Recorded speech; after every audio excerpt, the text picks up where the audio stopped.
Pagsakay ko ng sasakyan, tinanong ko si Mang Bert, yung driver ko, kung kumakain din ba siya ng street foods. Mang Bert, kumakain din ba kayo ng street foods? Opo, sir. Bakit niyo po natanong?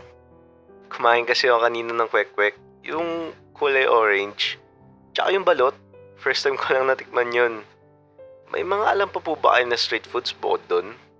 Nako, sir, marami po. Natikman niyo na po ba yung isaw, sir? Isaw? Yun ba yung nasa stick tapos parang bulate? Opo, sir. Pero hindi siya bulate, sir. Bituka po siya ng manok. Bituka? Kinakain yun? Opo, sir. Malinis naman yun, tsaka masarap. Hindi lang yan, sir. Meron din paa ng manok, ulo ng manok, tsaka tenga ng baboy. Isawsaw nyo lang sa suka, sir. Sobrang sarap na nun. Parang bumagdad ata sigmura ko. Bituka, tenga, paa, ulo. Ang dami ko palang dapat matutunan kung gusto ko magmukhang normal sa paningin nila. Mang Bert, itabi niyo po dun banda sa may tindahan na yon. Bakit, sir? Subukan ko bilhin lahat ng sinabi mo. Gusto niyo po ba? Sige po. Salamat po, Sir Raf. Bumaba ako at lumapit sa tindero. Kahit nandidiri ako. Kailangan kong sanayin sarili ko. Para sakaling kung ayain ulit ako ni Chloe kumain ng mga ganito, at least may alam na ako, di ba? Pabili po nitong isaw, tsaka yung paa, tsaka piling ko na po lahat. Nagulat yung mga bumibili, pati na rin yung tindero. Titikim lang naman ako pero ibibigay ko yung iba kay Mang Bert. Siya na bahalang umubos nun. Kinuha ko yung isa tapos sinawsaw sa suka. Pagkagat ko... Ang bait naman ito. Sir, sana po. Sige. Pagalis namin, nagsalita si Mang Bert. Buti na lang talaga umalis ka agad tayo, sir. Bakit? Ang sama ng tingin ng tindero sa'yo pagkasabi mo na mapait yung isaw nila. Bakit? Totoo naman eh. Ganito ba talaga to? May konting pait lang, sir, pero hindi naman sobra. Pero kasi sobrang pait kasi nito. Yun lang, hindi ata nahugasan na maigi. Kala ko ba malinis to? Malinis naman talaga yun, sir. Depende lang sa nagtitinda. Ano yung nalasahan ko mapait? Sir? Ipot po. Ipot? Opo. Tae po ng manok. Parang sumakit yung tiyan ko. So yung pait na kanina nang inunguya ako, dumi pala ng manok. Napahawa ko sa bibig ko at halos masuka ako sa loob ng sasakyan. Hindi na talaga ako ulit nun. Promise, last na yun. Pagkaupo ko, biglang nagsalita si Chloe. Psst, hoy. Sabi mo magko-commute ka. Ba't may nagsundo sa'yong nakakotse kagabi?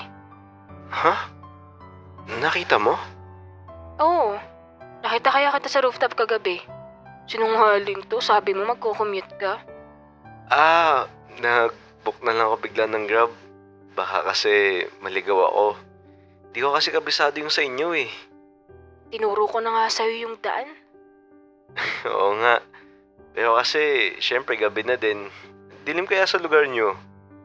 Sa bagay, nakakatakot din naman talaga magdakad doon kapag hindi ka sanay. Pero sana sinabi mo para ako nalang magatid sa'yo sa sakayan. Baliw. Kaya nga kita hinatid tapos ako naman nahatid mo. Bakit? Malapit lang naman yung sakayan sa amin. Kahit na. Gabi na kaya. Pero buti alam mo yung ganun, no? Hinahatid kapag babae. Yun naman talaga dapat, di ba? Di ba normal yun? Wala lang. Akala ko wala ng ganung lalaki.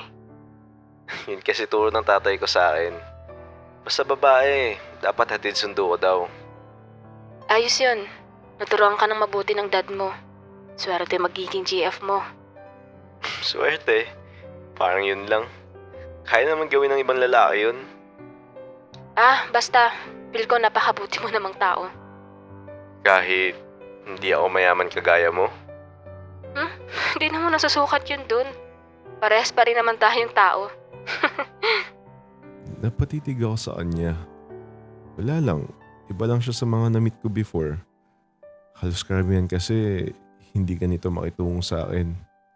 Pero si Chloe, kahit alam niyang mayaman siya kaysa sa akin, hindi ko ramdam na minamaliit niya ako. Nung mag-uwian, nagulat ako nang sumabay si Chloe sa akin. Sabay tayo. Pero magkaiba tayo ng dadaanan. Hanggang sasakayan lang naman. Naku, yung driver ko pa naman on the way na dito sa school. Paglabas namin sa school, nakita ko yung driver ko sa di kalayuan. Sinenyasan ko na lang siya na mamaya na lang muna. Mukha namang nagets yun ni Mang Bert. Tara, barbecue. Libre ko na. Nanlumo ako nang makita ko na naman yung isaw na kinain ko. Patay na. Alam mo ba yung mga yan? Baka di mo na naman alam Alam ko yan. Ito yung isaw tapos ito naman yung paa ng manok. Dax, kumakain ka ba niyan? Oo, sarap kaya niyan. Talaga? Libre na kita ng isaw. Ha? Bakit isaw? Mas mura yan eh. Sige. Kahit isa lang. Dalawahin mo na. Hindi na. Isa lang gusto ko. Sure ka? Masarap kaya isaw nila dito. Baka mabitin ka kung isa lang. Hindi. Sa akin naman, sakto na to. Pagkatapos maluto ng isaw, sinawsaw ko yun sa suka. Nagdadalawang isip pa ako kung kakainin ko ba yun. Kainin mo na, masarap yan. Oo, ito na. Pagkakagat ko, dahan-dahan pa akong umunguya. Pero, wala akong malasahan na mapait. Wait, O bakit? Masarap, di ba? hindi siya mapait? Hindi Di naman masyado mapait yung isaw. Ito na ata yung pinakamasarap na isaw na natikman ko. Sabi ko sa'yo eh. Ano, gusto pa pa? Sige. Pero legit, masarap nga siya. Hindi na nalasahan yung... Ayaw na lang banggitin. Basta, hindi na ako bibili doon. Pagtapos namin kumain, pumunta na kami ng terminal. Ikaw, saan ka sasakay? Dun pa, sa kabila pa. Sige. Muna na ako. Ingat ka pa, Wiraf. Pag-akyat ni Chloe sa jeep, nakita ko yung bag niya. Napansin ko na parang may tastas yung gilid ng bag niya. Tapos may part na may tahi. Pamilyar kasi ako sa brand ng bag niya. Mamahalin talaga yun, tapos yung mga materialis na ginamit doon, hindi basta-basta nababakbak o nagfe-fray ang tahi kahit luma na. Bakit parang fake yung bag niya?